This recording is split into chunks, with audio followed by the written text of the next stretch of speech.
Bapak-bapak dan ibu-ibu jamaah salat subuh yang dirahmati Allah Subhanahu wa taala. Alhamdulillah, pada kesempatan subuh ini kita masih diberikan kesehatan dari Allah Subhanahu wa taala, diberikan taufiknya sehingga kita dapat melaksanakan ketaatan kita kepada Allah, melaksanakan salat subuh secara berjamaah. Salawat serta salam kita curahkan kepada baginda besar Nabi Muhammad sallallahu alaihi wasallam, yang mana beliaulah yang telah berjuang dengan para sahabat membawa risalah Islam ini sehingga kita pada saat ini dapat menikmati indahnya risalah Islam itu sendiri. Bapak dan ibu-ibu, kembali kita melanjutkan kajian kitab Madarijus Salikin, ya. Jadi pada bulan yang lalu kita sudah membahas tema, masih ada yang ingat bulan yang lalu? Ini ya. Jadi PR kita nih, sering dengar kajian hanya apa? Masuk kanan, keluarnya di mana? Kanan juga. Kalau masuk kanan keluar kiri sempat masuk ya. Tapi masuk kanan keluar kanan, ini enggak berbekas ya. Jadi kita sudah membahas berkaitan dengan tema al-yakin, ya. Masih ingat yakin itu ada berapa? 3. Yang pertama ilmul yakin, yang kedua ainul yakin, yang ketiga hakul yakin. Nah, bedanya apa? Kan sama-sama yakin, Ustaz. Ayo. Ilmul yakin masih ranah kognitif, ya, masih ranah pengetahuan, ya. Kita meyakini Allah Sang Khalik, ya. Apapun yang Allah berikan kepada kita, kita yakin itu maslahat kepada kita. Nah, ainul yakin, ketika kita sudah terbiasa yakin kepada Allah, nah itu dinamakan ainul yakin, ya. Sudah jadi profesional, anggaplah gitu, ya. Kalau Bapak misalnya ngoprek-ngoprek mobil lah, ya, ngoprek-ngoprek mobil, ya, hanya sekedar hobi saja, enggak ahli, ya. Tapi kalau orang bengkel tiap hari ngoprek mobil, nah itu dinamakan profesional, ya. Nah, Bapak kalau misalnya ngoprek mobil masih ilmu yakin, masih iseng-iseng aja. Tapi kalau udah tiap hari namanya apa? Ainul yakin. Kalau sudah terbiasa yakin, kehidupannya yakin terus sama Allah, nah itu ainul yakin. Nah, ternyata ada lagi yang dinamakan hakul yakin, konsultan para yang bengkel itu mekanik. Nah, ya. Bolehlah tiap hari para mekanik dia ngoprek-ngoprek mobil tiap hari, ya, sudah menjadi profesinya. Tapi kalau misalnya sudah ada hal yang sulit, ya, yang sulit dalam mesin mobil tersebut, dia harus konsultasi kepada ahli yang bikin itu, misalnya kan, ya, part-part tertentu dalam mobil tersebut. Nah, itu dinamakan hakul yakin, ya. Ilmu yakin masih sekedar coba-coba, ya, coba-coba yakin. Terkadang dia yakin, terkadang dia ada jatuh kepada gangguan setan. Tapi kalau ainul yakin, mayoritas 80% dalam kehidupan dia merasa yakin terus bahwa ada surga, ada neraka, ada balasan Allah, ada akhirat. Nah, itu menjadikan kehidupan dia di dunia ini ada hudud, ya, batasan-batasannya, ya. Dia pengen bisnis, nggak asal cari untung, ya, cari untung dan cari keberkahan, ya. Dia pengen begini dan begitu, ada batasan, yaitu batasannya Allah Subhanahu wa taala. Nah, kalau hakul yakin ini memang sebagaimana disampaikan dalam kitab ini, itu derajatnya para nabi, ya, para sahabat, ya, wali Allah, ya, maksudnya yang sudah benar-benar terbiasa dekat sama Allah, Nah, ternyata ada memang tipikal kayak gini, walaupun memang sangat sedikit, ya. Nah, kita di sini mengevaluasi, kita level pertama, kedua atau ketiga. Kalau kita terkadang yakin, terkadang masa sih kayak gini, itu udah nggak yakin, ya. Nah, makanya dalam kesempatan pagi ini di sini kaitannya dengan bab manzilatus thiqah billahi ta'ala, ya. Bab urgensi as-thiqah. Nah, ini ya, as-thiqah ini bahasa-bahasa Arab, ya. Bahasa-bahasa tazkiyatun nafs, ya, atau sufisme, ya.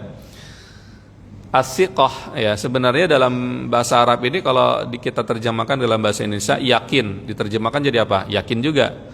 As-thiqah kalau kita terjemahkan itu yakin juga, ya. Iman kalau diterjemahkan bahasa Indonesia apa? Yakin juga, ya, yakin kepada Allah, ya. Jadi dalam bahasa Arab itu kaya akan literasi makna kosakata, ya. Tapi ternyata beda dari satu kosakata dengan kosakata yang lainnya. Justru kitalah dalam bahasa Indonesia yang terlalu sedikit, ya, kosakata, ya. Jadi sempit, ya. Maka kenapa Allah Subhanahu wa ta'ala in anzalna Qur'anan Arabiyyan la'allakum ta'qilun? Kenapa kata Allah Subhanahu wa ta'ala kita menurunkan Al-Qur'an dengan bahasa Arab supaya kalian berakal, ya. Karena ternyata benar ketika saya belajar bahasa Arab tidak ada satupun, walaupun saya nggak semua bahasa yang saya pelajari, ya. Ada beberapa lah bahasa, ya, bahasa Inggris, bahasa Perancis misalnya, bahasa Jepang dikit-dikit, ya. Tapi yang paling banyak kosakatanya selama yang saya pelajari itu bahasa Arab, ya. Dari satu kalimat bisa menjadi bentuk-bentuk yang lainnya, doroba, yadribu, dorban, dorib, madrub, midrob, ya. Midrob itu yang Bapak kalau doroba itu apa? Mukul, ya. Kalau midrob itu Bapak kalau lagi main tenis meja di belakang, nah itu midrobnya itu, bat namanya, ya. Alat buat mukul. Nah, ini kan begitu kayanya, ya. Belum ada lafzul mustarak dan lain-lainnya. Nah, setiap kosakata tersebut ada perbedaan dan persamaannya. Kalau dalam Al-Qur'an ini sebelum saya bahas ini, ya, kenapa kok Ustaz kemarin kita bahas yakin. Arti dalam bahasa Indonesia kan yakin juga. Tawakal, coba. Tawakal kalau kita terjemahkan bahasa Indonesia, ya mirip-mirip yakin juga, ya kan? As-thiqah, mirip-mirip percaya juga sama Allah. Ya, jadi apa bedanya nih? Saya ingin saya jelaskan bagaimana kayanya kosakata dalam bahasa Arab. Misalnya, idza ja'akum fasikum binaba'in, terus apa? Fatabayyanu, ya. Dalam qiraat yang lain, idza ja'akum fasikum binaba'in fatatsabbatu, ya, qiraat yang lain. Jadi ada redaksi tabayyanu, ada redaksi tatsabbatu. Jadi kalau Bapak umroh atau lagi traveling ke Timur Tengah, terus ada imam fatatsabbatu, jangan disalahin, ya. Itu qiraat yang lain, ya. Kalau kita familiarnya apa? Fatabayyanu. Apa bedanya Ustadz tabayyun dengan tatsabbut? Ya sama-sama, ya. Hanya saja beda secara detailnya, ya. Kalau tabayyun misalnya cross check secara 50%, ya. Tingkat cross checknya 50% atau 60%, ya. Kalau tatsabbut lebih cross checknya lebih detail lagi, investigasi. Nah, itu kalau bahasanya, ya. Ya gitu, ya. Kalau misalnya ada berkas Bapak nggak asli misalnya, ya. Ada otentik, ada apa satu lagi tuh? Nah, itu bahasa-bahasa ilmiah kayak gitu, ya. Nah, ada otentik, ada kayak gitu, ya. Nah, ini bahasa-bahasa dalam bahasa Arab ada tabayyun, ada tatsabbut, ya. Bener nggak misalnya KTP dia, ya? Oh, ini bener, ya. Tapi kalau keotentikannya ya harus coba nih di-scan dulu, mungkin diinikan dulu chipnya bener nggak, ya. Dan lain-lain. Nah, ini, ya, makna daripada tabayyun 50-60%, kalau sampai 80-90% itu tatsabbut. Ya sama-sama, berarti cuman beda levelnya saja. Skripsi, tesis, disertasi, sama nggak? Sama, penelitian, ya. Tapi yang membedakan apa? Tingkat kesulitan, yang kedua, yang pertama. Yang kedua, derajat keilmuan, yang kedua, ya kan, kalau skripsi hanya sekedar mengumpulkan. Kalau tesis sudah mengumpulkan dan menyimpulkan, kalau disertasi harus mempunyai mendapatkan teori baru, ya. Tapi tiga-tiganya sama-sama riset, ya, sama-sama bahas ilmi, ya. Nah, ini yang dinamakan at-tabayyun wa tatsabbut. Bayangkan ini kalau bagi orang yang kuliah di Kuliatul Adab, bahasa. Kuliatul adab itu kalau di Timur Tengah misalnya kuliah Arab dan humaniora, ya. Apa yang dia pelajari? Yang dia pelajari adalah kosakata dalam Al-Qur'an, ya. Kok ini seperti ini, kok ini seperti itu. Nah, bukan berarti dia mengkritisi, tetapi menyelami kandungan daripada perbedaan kalimat-kalimat dalam bahasa Arab. Begitu luasnya samudra, saya katakan. Kenapa kita tidak menganggap Al-Quran samudra? Ya karena kita belum bisa berenang, belum bisa nyelam, ya. Nyelamnya baru bisa di kolam di 1 meter 2 meter aja, ya. Jadi kita menganggap Al-Quran hanya kolam renang saja, ya. Tapi bagi orang yang sudah bisa menyelam, Al-Quran adalah samudra yang 100 km ke dalam, ya. Nah ini, ya. Jadi di sini kenapa saya sampaikan, kok Ustadz judulnya yakin, asyiqah, ya, tawakal, itu kan kondisi hati, mirip-mirip tapi ada perbedaannya. Nah di sini mulai akan saya bahas berkaitan dengan apa tadi, tema manzilatut thiqah billahi ta'ala. Kalau terjemahkan thiqah ini percaya, yakin juga sebenarnya. Tapi apa bedanya, coba kita lihat. Nah sini ya, dalam Al-Quran skema thiqah, ya, itu dianalogikan dengan ketika ibunda Nabi Musa alaihissalam disuruh oleh Allah Subhanahu wa taala untuk menghanyutkan baby siapa? Baby Nabi Musa. Ya, ketika masih baby belum jadi nabi, ya. Ya, baby Musa lah ya. Bayi Musa yang masih kecil. Apa kata Allah? Fa idza khifti 'alaihi fa'alqihi fil yammi wa la takhafi wa la tahzani. Ya, surat apa? Surat Al-Qasas, ya. Jadi fa idza khifti alaihi, kalau kamu takut anak kamu dibunuh oleh Firaun, karena memang Firaun ini membunuh seluruh anak kecil bayi yang lahir pada tahun tersebut, ya. Kadang 1 tahun dibunuh, 1 tahun enggak, 1 tahun dibunuh, 1 tahun enggak, ya. Intinya takut ibunya Nabi Musa. Akhirnya kalau kata Allah, kalau kamu takut kena razia rezim Mesir, Fir'aun ketika itu, udah hanyutkan ke Sungai Nil. Ya, nah berarti kan memang dalam segi sejarah kerajaan Fir'aunnya Musa itu ada yang mengatakan di Luxor kalau dalam bahasa Inggrisnya, Al-Aqsar dalam bahasa Arabnya, itu di selatan Mesir, ya. Ada yang mengatakan di Giza, tapi enggak kuat. Yang lebih kuat itu adalah di Aqsar, di Luxor, ya. Karena itu memang banyak peninggalan Mesir kuno, ya. Lalu dihanyutkanlah oleh ibunya, wala takhafi wala tahzani. Tapi yang dikaitkan oleh Allah redaksinya adalah jangan takut, jangan sedih, ya. Nah ini kaitannya dengan apa? As-siqah billah, ya. Sebesar kesiqahan kalau bahasa Arabnya, sebesar keyakinan dia, kepercayaan dia kepada Allah Subhanahu wa taala, sebesar itu pula tidak ada rasa takut, tidak ada rasa sedih, ya. Makanya kalau ada redaksi wal khauf huzn, kenapa khauf dengan huzn ini rata-rata dalam Al-Qur'an selalu disandingkan, ya. Alla takhafu wala tahzanu, ya. Terus coba ala inna awliya Allahi la khaufun alaihim walahum yahzanun. Wali Allah itu enggak ada rasa takut, enggak ada sedihnya, ya. Karena memang setan itu menggoda kita dari 2 pintu ini. Pintu yang membuat kita takut, pintu yang membuat kita sedih. Kalau kan kita kan manusia, Ustadz, kadang takut, kadang sedih. Betul, secara fitrah pasti kita akan merasa takut, pasti kita akan merasa sedih, tapi ada batasannya.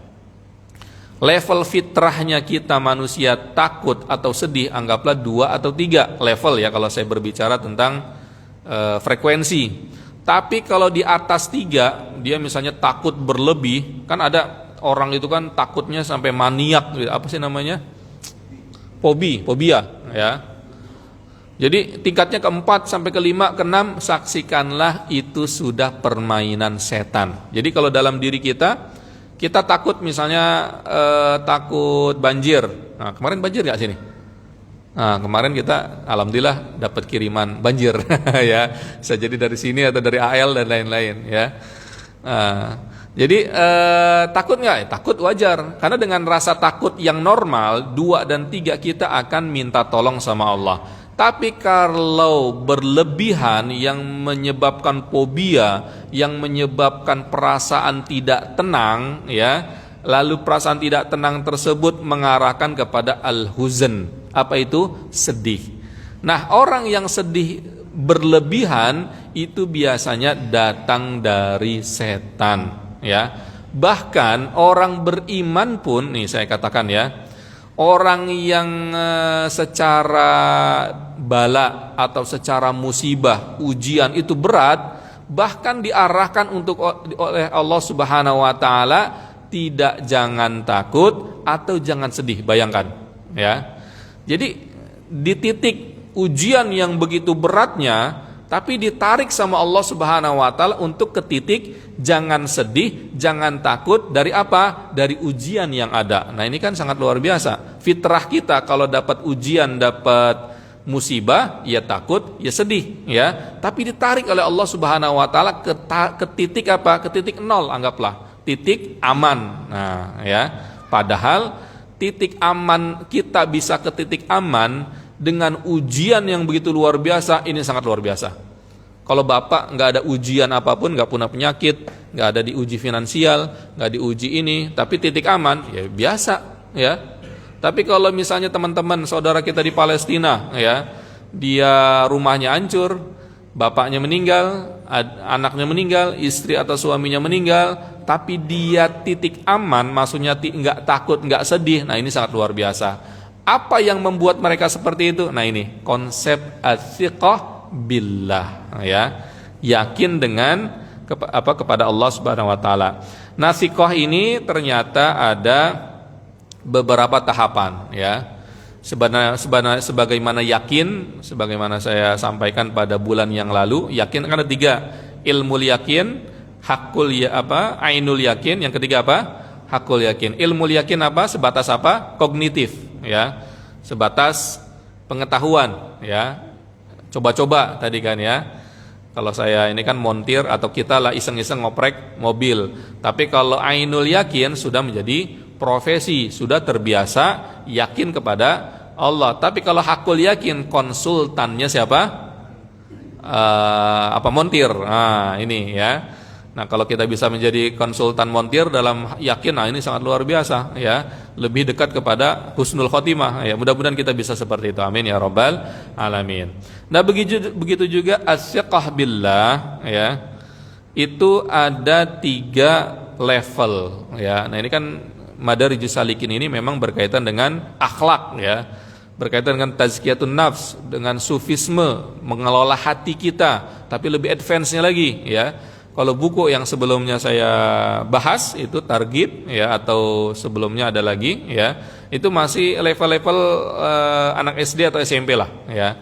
Ini sudah SMA atau kuliahan, ya. Jadi lebih advance lagi, ya. Menukik dalam hati kita, mengelola hati kita bagaimana dekat kepada Allah Subhanahu wa taala. Yang pertama adalah al-ilmu. Nah, ini di mana-mana kenapa sih sebuah konsep dalam ketakwaan, keimanan itu harus dimulai dengan ilmu. Ya, karena kalau tanpa ilmu ya nggak tahu kita, ya. Bapak tanpa ilmu tata cara umroh haji, walaupun pas lebaran haji bapak di Mekah bisa haji umroh nggak bisa, ya. Orang lain pada haji, dia karena nggak tahu ilmunya nggak ngapa-ngapain, ya.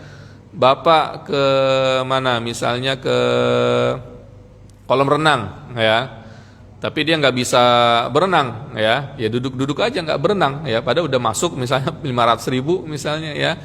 Atau bapak punya sepeda tapi nggak bisa bawa sepeda, ya dianggurin aja, ya. Jadi ilmu ini menjadi pondasi segala sesuatu yang berkaitan dengan keimanan, ketakwaan kita, ya. Nah, ilmu apa? Ilmu ya tadi yang saya sampaikan, as-siqah billah, ya. Kita harus meyakini darajatul iyas wa huwa iyasul abdi an muqawimatul ahkam liyuq'ada an munaza'atil aqsam liyatakhallasa min kihatil aqdam, ya. Jadi thiqah billah, kalau misalnya ada kejadian tertentu yang sifatnya ujian, musibah kepada kita sebagai manusia, yang pertama kita ketahui kalau Allah sudah punya ketetapan, gak ada yang bisa menolak ketetapan tersebut, ya. Kata Allah nih, besok, kata Allah, contoh ya, besok adalah hujan, ada nggak bisa cegah hujan? Mau pakai alat teknologi, ada kan yang teknologi cegah hujan, ya? Nggak akan yang ada bisa ini, ya. Kata Allah nanti di akhir zaman ada gempa, ya, nggak ada yang bisa Kata Allah nanti akan ada hari kiamat, dunia ini hancur, ada nggak yang bisa nahan hari kiamat gitu supaya nggak hancur? Nggak ada, ya. Kalau orang Barat konsepnya karena barometer mereka adalah akal, ya, walaupun kita akal tidak semuanya kita buang, tapi akal kita pakai, tapi kita mengetahui keterbatasan daripada akal tersebut, ya. Buat kapal, ya, agar selamat daripada hari kiamat. Nah, buat bunker agar selamat daripada hari kiamat, nggak ada yang bisa. Semuanya akan hancur, ya. Jadi ini akal-akalan, ya. Cari planet, nanti kalau misalnya hancur, tinggal di planet tersebut, silahkan kalau buat penelitian. Tapi kalau buat selamat dari hari kiamat, mustahil. Kata Allah Subhanahu wa ta'ala, nanti kalau dunia ini hancur, akan ada dunia baru yang dinamakan Yaumul Hisab, Al-Mahsyar, hari perhitungan, ya. Nah, kita mengetahui seperti ini, itu menjadi konsep dasar kita untuk selalu percaya apapun ketetapan dari Allah Subhanahu wa ta'ala, ya. Nah, makanya derajat yang kedua adalah darajatul amni, derajat atau derajat aman, level aman, titik aman. Bapak misalnya tahu-tahu dapat musibahnya mobil hilang, contohnya. Apa harta yang paling Bapak sukai? Mobil hilang misalnya, atau rumah kecolongan, kena rampok, ya, laptop hilang, HP hilang. Dalam laptopnya ada data-data ya, data-data investasi dan lain-lain, ya. Uang hilang, terus emas hilang, ya. Nah, disitulah akan diuji kesikohan kita kepada Allah, ya. Nah, kalau level pertama, apa yang kita lakukan? Nah, ini udah terjadi, ya. Sudah terjadi, kalau sudah terjadi, nggak ada yang bisa melawan ketetapan Allah. Nah, ini masih level pertama, ya. Laptop saya ya sudah menjadi ketentuan Allah, sudah hilang gitu kan, ya. Udah hilang, atau HP udah hilang data-datanya, ya. Tapi kan masih gelisah kan? Masih gelisah, masih menolak menolak kejadian tersebut, ya. Menolak kejadian tersebut maksudnya kita masih belum tenang, ya. Masih kenapa hilang? Nah, kayak gitu. Pertanyaan kayak gitu. Kenapa hilang? Misalnya lewat mana, ya, maling tersebut? Bagaimana caranya? Jadi kita masih ada penolakan berpikir seperti itu nggak apa-apa, tapi masih ada penolakan. Nggak terima lah, nah, itu, ya. Perasaan tidak terima dengan ujian atau musibah tertentu. Nah, derajat kedua ini adalah derajat aman, ya. Maksudnya adalah kita bawa level pertama, nggak bisa lengkap kedua, harus yang pertama dulu. Kita mengetahui bahwa apa yang sudah terjadi itu sudah menjadi ketetapan Allah, tidak ada satupun makhluk di dunia ini yang bisa menolaknya. Kalau Allah sudah berkehendak, idza arada syai'an ayyaqula lahu kun fayakun. Nah, ini berkaitan dengan takdir karena sudah terjadi, nggak ada. Berarti kita ikhlas, titik aman, ya sudah, ya, kayak gitu, ya, legowo, ya, legowo dengan ketetapan Allah, walaupun itu melawan rasa tidak terima kita dalam hati kita. Nah, rasa melawan tidak terima dalam hati kita ini, sampai kalau kita berhasil, kita akan masuk ke dalam titik aman. Tapi kalau kita masih berantem dalam hati kita, nggak terima, tapi kan ini udah ketetapan Allah, terus ada perasaan lain nggak terima, nah itu kita berantem sama perasaan kita, sama bisikan setan. Bisikan setan tuh apa sih? Ya biar kita nyalahin Allah. Tuh gara-gara Allah tuh ente kayak gitu, ya. Naudzubillah. Setan itu kayak gitu, ya. Apalagi tuh gara-gara ente baca Quran kelamaan lah, kayak gitulah. Jadi tipu daya setan ada saja tuh, ya. Tuh gara-gara ente kelamaan sih di masjid zikir, ya. Yang disalahin itu ketaatan-ketaatan, ya. Nah, untuk bisa dari level pertama ke level kedua, kita melawan perasaan seperti itu. Bisikan-bisikan dalam diri kita. Ternyata sulit nih yang kedua nih. Nanti kedua, yang ketiga tinggal mudah saja. Rata-rata memang dari konsep-konsep akhlak ini, ya, mengelola jiwa, hati dan lain-lainnya, memang dari level pertama yang kedua itu yang sulit. Yang sulit tadi tuh melawan bisikan setan. Misalnya tadi kan hilang apa? Laptop, HP. Dalam laptopnya ada data-data yang paling kita ini kan, ya. Jadi pasti kan kita akan ada rasa tidak terima. Aduh, gimana nih? Kita akan rugi begini. Nah, untuk bisa ke titik aman itu kan nggak mudah, ya. Betul nggak? Bapak hilang mobil, misalnya contoh lah. Kalau hilang sendal mungkin ikhlasin gitu aja. 10.000, 20.000 mungkin cepat ikhlasnya, ya kan, ya. Tapi kalau bapak hilang mobil, udah nabung setahun, 2 tahun, 3 tahun, ya, tahu-tahu hilang dalam 1 menit, ya, ditinggal ke masjid, ditinggal wudu, ya. Nah itu kan perlu proses untuk bisa aman, titik tenang, ya. Nah proses ke titik tenang itu, setan itu akan masuk, itulah perjuangan yang hakiki dalam diri kita bergejolak, ya. Kita melawan bisikan setan, ente beginilah, itu ya. Tadi bisikan setan apa tadi? Ente sih kelamaan di masjid baca Qur'annya. Ente lah tuh gara-gara Allah, kayak gitu. Naudzubillah tuh naudzubillah, ya. Kalau kita berhasil, kita akan masuk ke dalam level yang kedua, titik aman, ya. Ya bahasa saya sih legowo lah, ya, legowo. Tapi untuk bisa legowo coba Bapak, saya pribadi pun agak sulit. Bisa nggak? Bisa, tapi proses sulit kan? Gejolak dalam hati itu setan itu terus, ya, menggoda kita untuk menggelincirkan kita dari jalan Allah, ya, semua kita pasti, ya. Anggaplah kita berhasil, walaupun ini sangat luar biasa, ya, proses untuk masuk ke dalam level kedua, derajat aman itu begitu luar biasa. Nah masuk yang ketiga, ya, itu dinamakan faslun fi muayyanati azliyatul haq, ya. Dia sudah menyatu dengan konsepnya Allah Subhanahu wa taala, ya.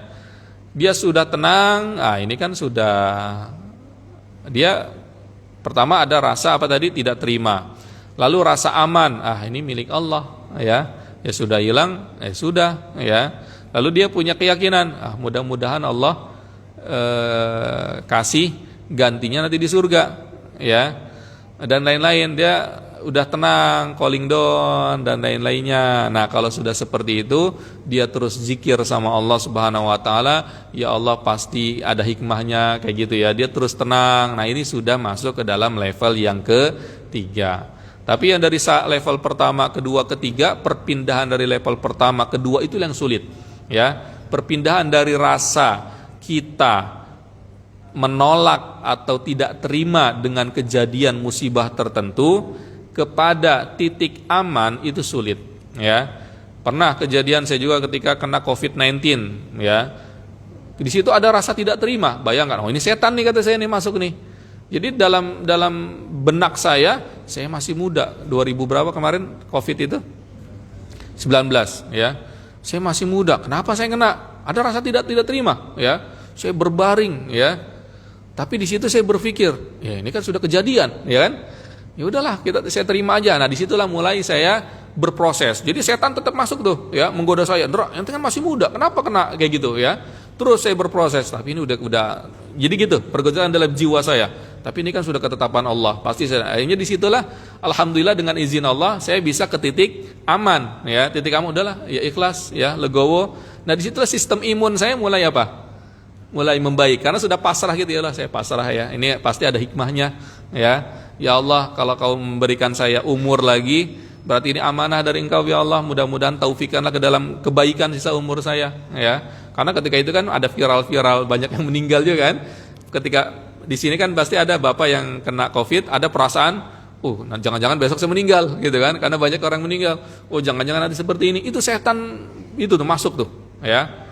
Nah, ini contoh kecil, rasa aman tadi. Nah, kalau sudah masuk ketiga, ya, dia sudah menyatu dengan konsep Allah Subhanahu wa taala. Dan mudah-mudahan lebih dekat kepada apa? Lebih dekat kepada ala inna auliya Allah la khaufun alaihim walahum yahzanun. Jadi wali Allah itu ya dia tidak takut lagi, tidak sedih lagi, ya. Dengan ada COVID-19, bayangkan tadi saya katakan orang beriman diuji dengan level yang naik 6, 7. Justru Allah semakin cinta, itu akan dinaikin lagi levelnya 8, 9. Tapi Allah maunya seorang beriman tadi malah bukan semakin takut, bukan semakin sedih, tapi semakin apa? Semakin thiqah kepada Allah Subhanahu wa taala, semakin kepada titik keamanan, ya.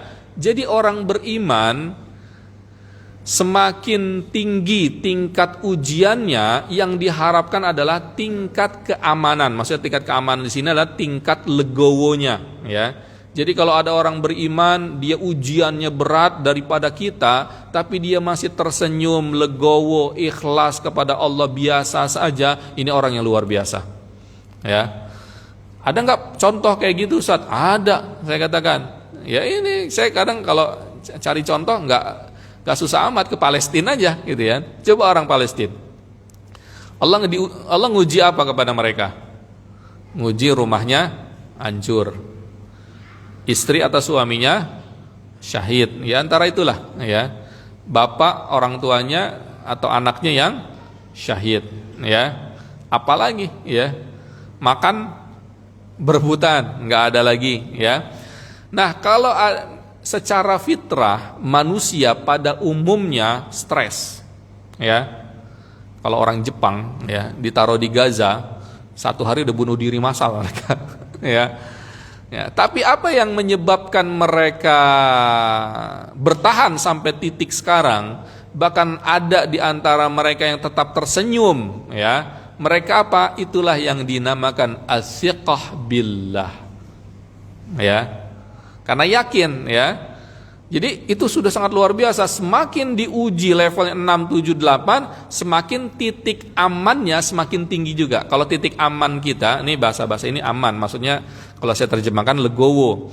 Kalau titik legowo kita masih 3, ya kita berarti level kita 3 di hadapan Allah, ya. Tapi untuk bisa kita legowo tingkat level 4, ya berarti diujinya harus apa?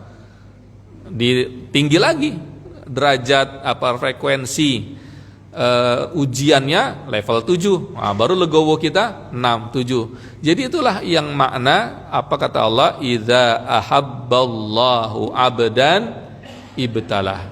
Allah tuh kalau suka seorang hamba justru ditambah ujiannya. Enggak, ya kadang dikasih solusi, tapi kadang ditambah juga ujiannya. Allah suka sama si fulan, tambah jadi level 7, level 8. Kenapa? Inilah rahasianya.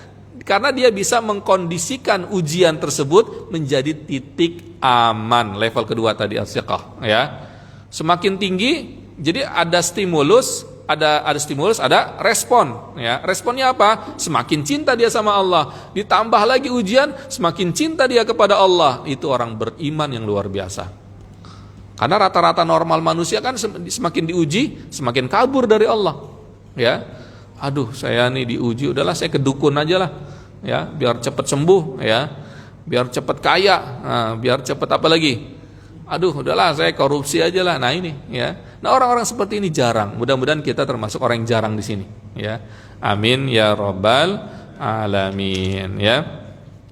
Nah lalu apa Ustadz kaitannya dengan contoh yang kedua? Coba kita lihat Nabi Ibrahim, ya. Nah ini kita baru-baru kurban, ya. Kemarin saya lagi di luar, ya. Kata Umi Hamzah istri saya, ini ada daging nih dari Masjid Al-Ikhlas. Oh Masya Allah, berapa kilo? 2 kilo katanya. Masya Allah, ini jazakumullah khairan nih panitianya nih, ya. Masa jadi di rumah itu kadang freezernya harus enggak, maksudnya tiap Idul Adha itu enggak cukup gitu aja. Masjid Al-Ikhlas ada masjid ngasih Ustaz nih 5 kilo. Oh, banyak banget 5 kilo. Udah Ustaz katanya. Ada Ustaz ada 4 kantong atau 5 kantong katanya. Ya udah terserah lah, ngerepotin kata saya. Kadang kirim. Jadi kadang saya nitip freezer di rumah nggak cukup, nitip freezer di masjid. Di masjid kan ada kulkas ya. Freezernya kan kosong. Saya nitip nih daging saya kata saya ini dari masjid-masjid ya. Tapi kadang saya bagi-bagiin lagi. Jadi kita olah di rumah jadi makanan jadi ya. Makanan Arab lah gitu ya. Kita kasih nasi, kasih dagingnya, kita bagi-bagi ke tangga. Kadang udah kita undang siapa ke rumah dan lain-lain. Jadi cepat habisnya juga. Kalau kita yang makan semuanya asam urat juga. Jadi kita bagi-bagi lagi ke tetangga-tangga dan yang lainnya. Nah ini bagaimana kisah Nabi Ibrahim. Nabi Ibrahim juga diuji seperti ini ya. Bagaimana kesikohan beliau. Pertama kan beliau diuji dengan apa coba?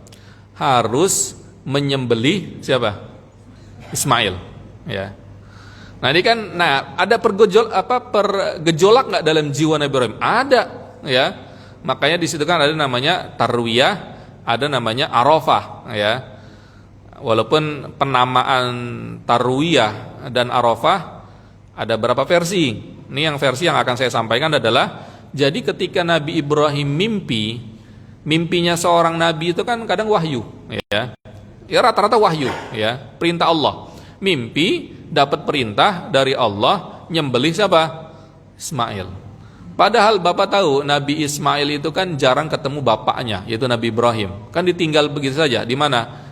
Di Mekah ya, tandus sama ibunya ya. Nabi Ibrahim di Palestina ya. Ketika sudah agak remaja baru Nabi Ibrahim pulang karena memang perintah Allah itu ada skenario di situ. Ya karena ada sedikit gesekan internal lah di keluarga Nabi Ibrahim antara siapa? Siti Sarah dengan Siti Hajar ya. Siti Sarah memang cemburunya luar biasa ya. Nah, skenario Allah itu pun ada hikmah tersendiri di kemudian hari yaitu Mekah itu sendiri. Nah ini kan intinya sangat disayang Nabi Ismail, tapi disitulah diuji oleh Allah Subhanahu Wa Taala sembelih. Nah, gejolak Nabi Ibrahim itu kan ini mimpi biasa. Itu gejolak tuh saya katakan ya.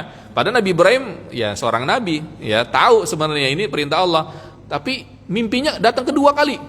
Wah. Bahkan sampai 3 kali. Jadi yang kenapa dinamakan tarwiyah ini masih ranahnya Nabi Ibrahim ragu-ragu. Ini bener nggak wahyu gitu kan ya? Kok wahyu tapi nyembelih siapa? Anak. Nah ini makanya sampai 3 kali. Bayangkan mimpinya sampai 3 kali. Nah baru kalau sudah 3 kali yakinlah Nabi Ibrahim.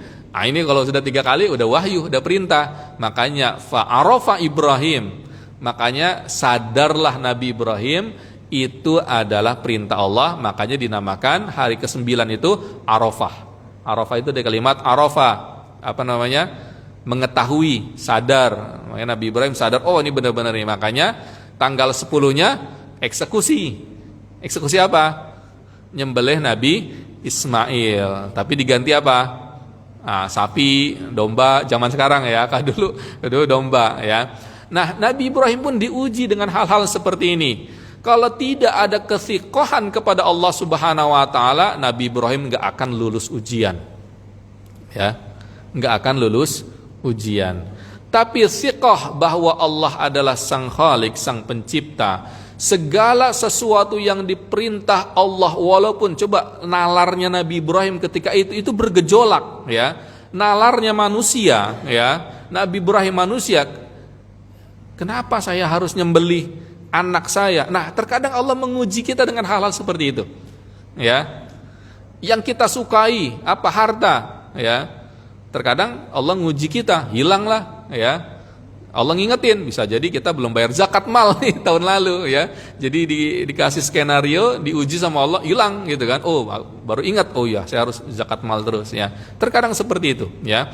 Nah, nalarnya Nabi Ibrahim sebagai manusia awal-awal tuh bergejolak itu tadi tiga kali mimpi tadi tuh, ya.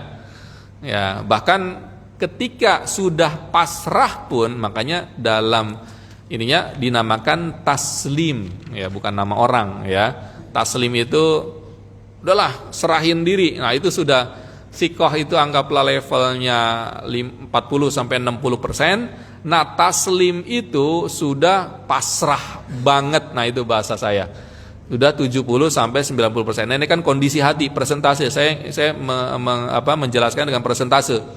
Kayak tadi ilmu yakin persentasenya 20%. Baru 20% aja. Tapi kalau hak ainul yakin anggaplah sudah 60 atau 70%. Tapi kalau hakul yakin sudah 90%. Nah, ini juga gitu juga as-siqah. Kalau misalnya level pertama ya masih 20-30%. Ternyata kita untuk jadi orang beriman pun ya ada tahapannya juga ya.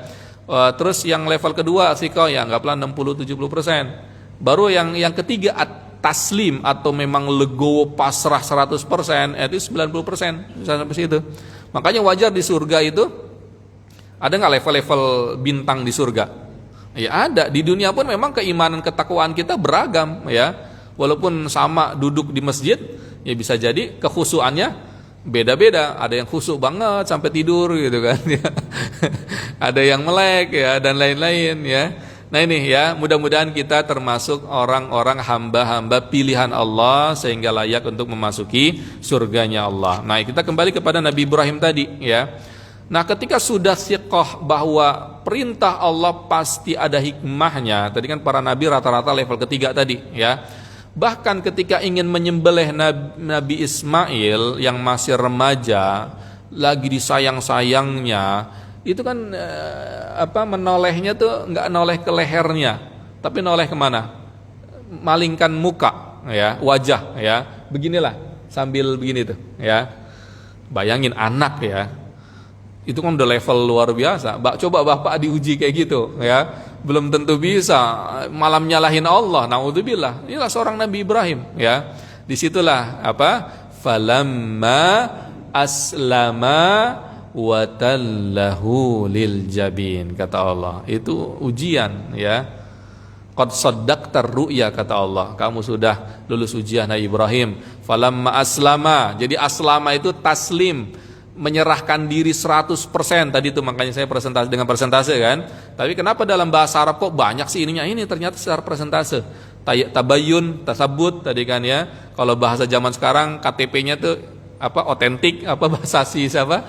Yang di ini otentik asli, otentik ya, sekedar asli. Oh, ini asli nih. Tapi otentiknya gimana? Chipnya dan lain-lainnya kayak gitu ya. Nah, thiqah yang pertama adalah 20%, derajat yang kedua 60%, lalu 90%. Taslim ini adalah sudah purna. Ya. Taslim bukan nama orang ya. Tapi taslim ini menyerahkan diri kepada Allah. Legowo, pasrah, totalitas. Nah, kalau saya terjemahkan itu taslim namanya. Itu tadi udahlah pasrah. Falamma aslama. Yang menarik itu aslama ini kembali kedua orang. Berarti Nabi Ibrahim sudah pasrah, totalitas 100%. Nabi Ismail juga seperti itu. Bayangkan seorang anak remaja bisa nyaingin ayahnya dalam kepasrahan kepada Allah. Nah, ini sangat luar biasa. Wajar jadi nabi ya. Jadi dua-duanya udah pasrah. Bayangin kalau Nabi Ibrahim pasrah sama Allah, tapi Nabi Ismail gak pasrah, kabur gak? Ya kabur, saya mau disembelih sama bapak saya gitu kan ya. Atau bapak-bapak misalnya dapat mimpi, oh ya kabur lah gitu kan. Atau sebaliknya ya, Nabi Ismail yang pasrah tapi Nabi Ibrahim gak mau, gak kejadian juga. Nah, dua-duanya diuji oleh Allah, lulus ujian. Falamma aslama wa tallahu lil jabin. Nah, ketika pengen udah disembelih begitu, kayak orang Banten itu apa namanya? Debus, ya bukan debus ya Nabi Ibrahim ya, kebal bacok ya. Jadi diginian nggak keluar darah, ada tameng lah, ada apa, jadi nggak ini. Terusnya tahu-tahu di kejauhan ada apa? Ada domba ya. Kata Allah, qad saddaqtar ru'ya, kamu lulus ujian. Nah, ternyata hikmah daripada itu yaitu ya kurban sekarang ini kita ya. Tiap tahun dapat berapa sapi di sini? 23. Masya Allah. Kita di masjid kita berkurang, di sini nambah nih kayak Masya Allah. Jangan ke sini, pada ke sini ya. Masya Allah. Jadi tiap tahun kita berkurban ya. Mudah-mudahan di Palestina sekarang nggak ada kurban ya. Walaupun ada 1-2 katanya, tapi sangat minim ya. Untuk makan pun nggak bisa ya. Bahkan ketika akan menyembelih pun, nah ini tadi saya katakan tidak ada manusia kecuali dari tingkat level pertama kedua pasti setan itu akan mengganggu.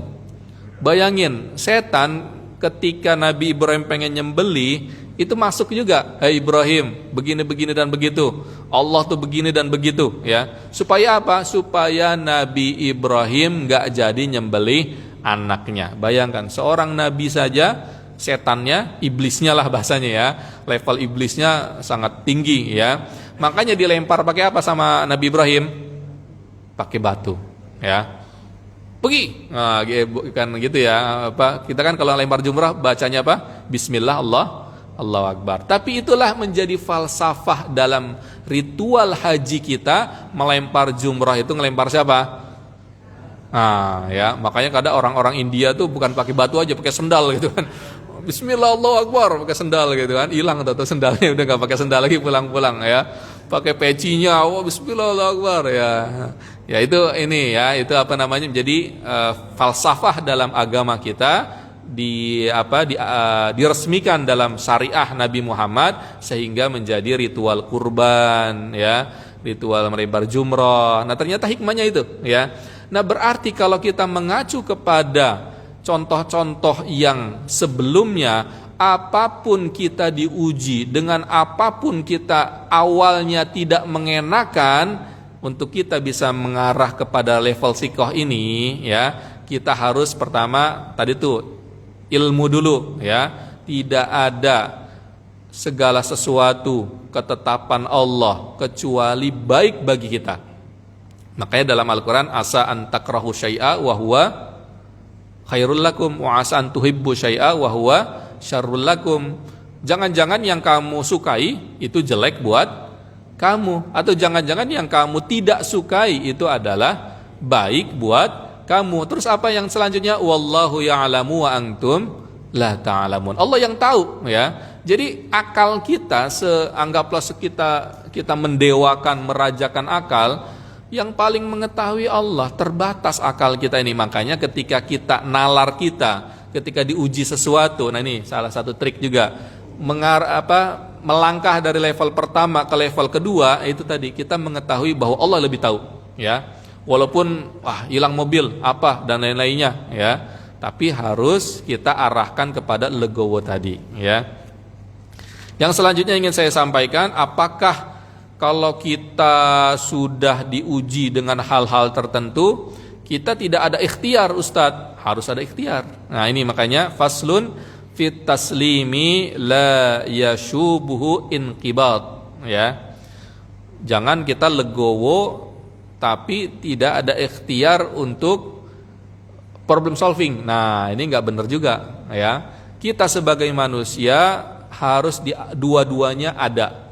Pertama, kepada level taslim tadi, berapa derajat ininya? 90% derajatnya para nabi ya. Penyerahan diri totalitas 1000%. Nah, bahasa saya. Nah, taslim ini sudah purna ya. Sudah seperti Nabi Ibrahim tadi. Kalau misalnya zaman sekarang anggaplah orang-orang Palestina, dia rumahnya hancur, istrinya syahid, suaminya, anaknya ini, tapi dia masih bisa nangis tapi tersenyum juga. Mereka sudah di surga. Nah, gitu ya. Tinggal saya nih yang lagi nunggu nih, kapan nih masuk surga. Nah, kayak gitu mereka bisa tersenyum, luar biasa. Mereka itu rumah, kadang kalau saya visit atau ziarah ke rumah-rumah mereka tuh ini menengah ke atas rata-rata ya. Walaupun ada menengah ke bawah juga. Sebelum perang ya. Orang-orang Arab tuh jadi masuk ke dalam rumahnya tuh luks gitu. Nah mereka sekarang hidup apa adanya, itu kan perlu proses juga. Yang biasa hidup mapan menjadi hidup apa adanya. Nah itu kan butuh proses juga secara psikis ya. Tapi mereka bisa legowo dan lain-lainnya, bahwa ajar pahala dari Allah begitu luar biasa dan lain-lainnya. Nah ini bukan sembarang orang. Ya sudah terkondisikan secara sosial masyarakat. Yang kalau saya menganalogikan, kalau kita di posisi mereka belum tentu kita bisa tahan. Ya, apalagi orang orang Jepang atau orang Swiss ya, udah bunuh diri massal ya, Herakiri. Herakiri ya. Nah, dalam konsep ini kita pertama sudah pasrah ya. Tapi kalau sudah pasrah pun kita tetap harus ikhtiar ya. Kan ada udahlah pasrah Ustadz ya, mobilnya hilang misalnya ya. Tapi dia nggak ikhtiar, carilah gimana CCTV gitu kan ya. Siapa yang mengambil ya. Suatu ketika Umar bin Khattab ya ingin pergi ke Palestina dari Madinah ya. Tapi ternyata di Palestina lagi ada wabah penyakit menular ya. Nah, terus ada sahabat yang lain kok nggak jadi Umar ya, nggak jadi pergi ke Palestina, ente lari dari takdir dong. Nah itu ya. Nah ini bagaimana bahasanya antara yang tahu dengan yang lebih tahu lagi ya. Lalu apa kata Umar? Saya lari dari takdir Allah menuju takdir Allah yang lain. Nah, bisa dipahami nggak? Jadi kan kata sahabat yang anggaplah secara keilmuan biasa-biasa saja. Kenapa ente lari dari takdir Allah? Maksudnya kan seharusnya kan dari dari Madinah ke mana? Ke Palestina, ke Syam, ya. Tapi di Syam tersebut lagi ada penyakit menular, ya ada COVID lah atau ya bukan COVID ya, intinya penyakit menular, ya. Tapi di situ Umar bin Khattab nggak jadi masuk ke mana? Ke Palestina, balik lagi ke Madinah. Nah, ini dikomentari oleh sahabat yang secara keilmuan di bawah Umar lah ya. Ente lari dari takdir Allah. Akhirnya dijawab dengan diplomasi sama siapa Umar bin Khattab. Iya, saya lari dari takdir Allah ya. Tapi lari dari takdir Allah menuju takdir Allah yang lain. Maksudnya apa? Takdir Allah itu kan harus kita usahakan ya. Kalau Umar bin Khattab masuk ke Palestina berarti sembrono ya. Betul enggak takdir Allah? Ya takdir Allah. Tapi tetap kita harus milih takdir Allah yang lebih baik bagi kita secara duniawi dan secara akhirat ya. Misalnya tadi mobil sudah hilang, apakah kita sudah pasrah? Betul ya. Tadi sudah saya ajarkan ya, taslim 100% ya udah ketentuan Allah, tapi harus dibarengi dengan ikhtiar ya. Cari CCTV, oh nih si fulan nih pakai baju kuning ya. Nah, kebetulan kalau ada pakai baju kuning di sini ya, pakai baju kuning. Nah, ini dia pura-pura pakai peci ini ya. Oh, dia nyongkel pakai obeng ya. Oh, dia lewat sini jalannya. Nah, itu kan ikhtiar. Tahu-tahu ketemu 2 hari kemudian 3 hari. Nah, berarti kan ini apa? Lari dari takdir Allah menuju takdir Allah yang lain. Jangan sampai ketika ada ungkapan kata Ustadz kan kita 90% pasrah berserah diri kepada Allah Subhanahu wa taala. Betul, tapi habis itu apa? Habis itu kunci rumah enggak pernah dikunci. Ya, udah pasrah sama Allah. Ya, ini sembrono namanya ya.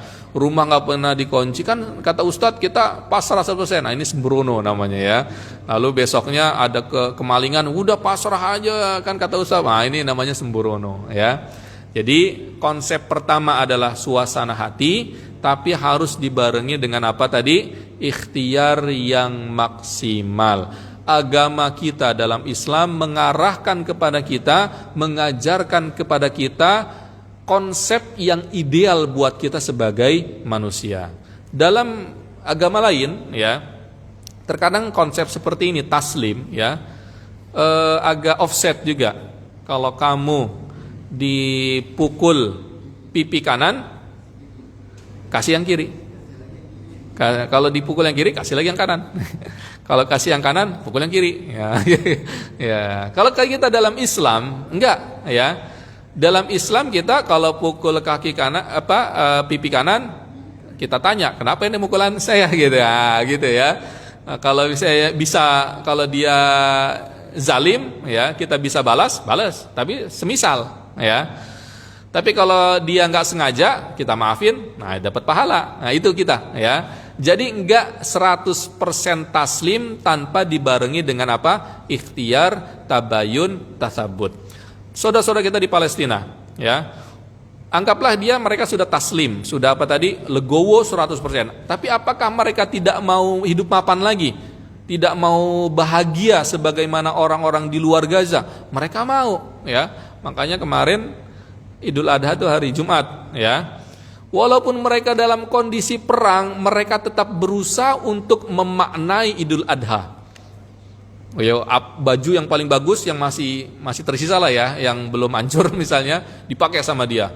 Ya, HP mungkin sudah pada rusak, tinggal satu gitu kan, udahlah buat foto-foto ya. Jadi dipotoin tuh anak-anaknya, dipakein baju-baju yang paling bagus lah ya. Yang lain mungkin udah pada rusak gitu. Ini yang paling bagus nih, apa adanya. Tetap mereka maknai itu Idul Adha itu ya. Mereka walaupun ada bom, ada apa gitu kan, tapi itulah usaha mereka untuk apa tadi? Untuk memaknai ikhtiar untuk bahagia. Ya, sebatas yang mereka bisa pergunakan ya. Kalau nggak ada bom ya main-main ke mana, ke kerabat ya. Kalau ada bom ya ngumpet lagi ya, kayak gitu ya. Nah, ini sangat luar biasa ya. Kalau tadi saya katakan kalau bukan karena pertolongan Allah, atau anggaplah di luar bukan orang Gaza, ini udah stres, udahlah ngapain saya pakai ini nih, bentar lagi juga saya meninggal gitu kan. Bentar lagi juga saya mati gitu kan. Nah, ini gambaran ya. Soruk jam berapa? Hah? Sudah masuk? Sudah masuk ya. Taib. Ini masuk ke dalam thiqah. Lalu taslim. Nah, taslim juga ada beberapa levelnya juga sebenarnya. Nanti mudah-mudahan kita lanjutkan. Lalu ke manzilah as-sabr, dari kaitannya dengan sabar itu apa ya. Kenapa Nabi Ayub puluhan tahun bisa sabar? Kenapa Nabi Muhammad bisa legowo, sabar begitu luar biasa? Nah, ini kan dimulainya dari itu ya. Intinya hubungan kita dengan Allah itu akan memberikan kepada kita segala sesuatu ya. Kita sebagai manusia bukan manusia biasa ya, manusia luar biasa ya. Dengan apa? Semakin kita dekat kepada Allah, semakin potensi kemanusiaan kita akan semakin terasah ya. Jadi kita potensi-potensi yang tidak dimiliki oleh orang lain pada umumnya ya. Taib, silakan kalau ada yang didiskusikan.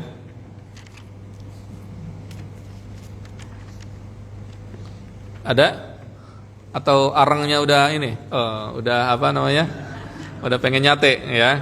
Taib, jazakumullah khairan, mudah-mudahan bermanfaat, mudah-mudahan kita bisa mengambil ibrah dari apa yang saya sampaikan. Contoh kecil yang tadi yang terdekat apa? Saudara-saudara kita di Palestina atau Nabi Ibrahim ya, ini tidak mudah. Mudah-mudahan kita meminta pertolongan kepada Allah agar kita bisa menggapai derajat taslim kepada Allah Subhanahu wa taala. Jazakumullah khairan, kurang lebihnya mohon maaf. Billahi taufiq wal hidayah. Wassalamualaikum warahmatullahi wabarakatuh.